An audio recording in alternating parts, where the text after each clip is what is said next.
dagaalkii ugu cuslaa ayaa iminka waxa uu soconayaa banaanka degmada Ceelbaraf ee gobolka Shabeellaha Dhexe.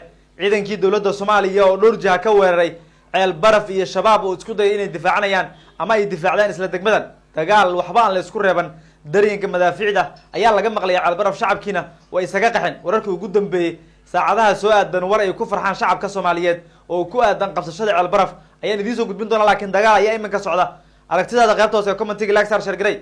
faafayna kala duwan waxay ka soo baxayaan dagaal xooggan oo iminka ka soconaya banaanka degmada Ceelbaraf ee gobolka Shabeellaha Dhexe, halkaasi oo ay ku dagaalamayaan ciidamo ka tirsan kuwa deegaanka, ciidanka dowladda Soomaaliya oo isgarabsanaya iyo maleeshiyaadka argagixisada al-shabaab oo maalmihiin la soo dhaafay Ceelbaraf maamulaya ayaa hadda waxa isku dayayaan inay difaacdaan Ceelbaraf, laakiin ciidanka dowladda Soomaaliya ayaa dhowr jiho ka weeraray degmadan oo istiraatiiji oo muhiim u ah dowladda federaalka Soomaaliya, waxaana hadda socda dagaal aan waxba la isku reeban.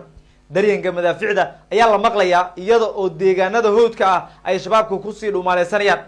ciidankan waxaa hogaaminaya gudoomiyaha gobolka Shabeellaha Dhexe Maxamuud Maxamed Nuur Masdile, waxaana qayb ka ah ciidamo macawisley ah oo deegaanka ka soo jeedo, waxaana qorshu yahay in saacadaha soo aadan maleeshiyaadka argagixisada al-shabaab laga saaro guud ahaan degmada Ceelbaraf.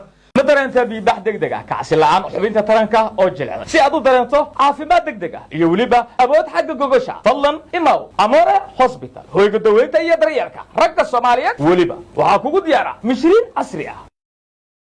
maalmihii la soo dhaafay shacabka Ceelbaraf waxay la kulmayeen dhibaatooyin badan oo ay u geysanayaan argagixisada, taasi oo suuragal ay ka dhigtay in shacabku ay ka soo horjeestaan weliba shacabku waa loo diiday inay ka baxaan Ceelbaraf, waxaana ciidamada dowladda Soomaaliya ay bilaabeen inay madaafiic ku tuuraan goobaha fariisimaha oo ah argagixisada al-shabaab ee Ceelbaraf ka tirsan.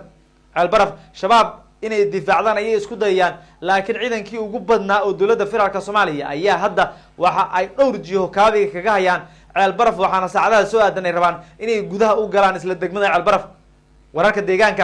wararka naga soo gaaray iminka waxay sheegayaan sidoo kale in ciidanka xoogga dalka Soomaaliya ay isku dayayaan inay abuuraan fursado ay dadka deegaanka lagu badbaadiyo, maadaama haddii ay dagaalamaan dhinacyadu waxyeelo ay soo gaari karta shacabka. shabaabna waxay diideen in shacabku ay ka baxaan Ceelbaraf sababtoo ah waxay rabaan inay ku gambadaan oo ay madaaficida isaga dhigaan difaac, maadaama dowladda federaalka Soomaaliya diyaarada ay leedahay oo ay suuragal tahayba in hawada laga duqeeyo argagixisada ku dhumaaleysanaysa Ceelbaraf. sidoo kale shacabka ayaa waxay hadda ku jiraan guryahoodii iyagoo ka baqanaya in waxyeelo ay ka soo gaarto rasaasta ay dhinacyadu isku adeegsanayaan. ciidanka dowladda Soomaaliya iyo kuwa macawisleyda waxaa la faray inay ilaaliyaan shacabka ammaankooda iyo sidoo kale naftooda, isla markaana ay la dagaalamaan al-shabaab, taasi oo suuragal ka dhigi karta in dagaalka khasaaraha shacabka u yaraado, inkastoo shabaabkuna ay rabaan inay difaac ka dhigtaan shacabka waxba galabsan ee degmada Ceelbaraf. dhowr maalin oo shabaab ay ku sugnaayeen Ceelbaraf, howdka deegaano ka tirsan Mahadaay iyo deegaano kale oo afarta tuula waxaa soo gabagaboomaya waqtigoodii, waxaana hadda u ruqaansaday ciidankii xoogga dalka Soomaaliya iyo kuwii deegaanka iyagoo kaabiga ku haya ama taagan afaafka hore ee degmada Ceelbaraf ee gobolka Shabeellaha Dhexe. wax walba oo ku soo kordha jabka khawaarijta iyo weerarada ka dhanka ah halkan idin kugu soo gudbin doonaa isha ku haya.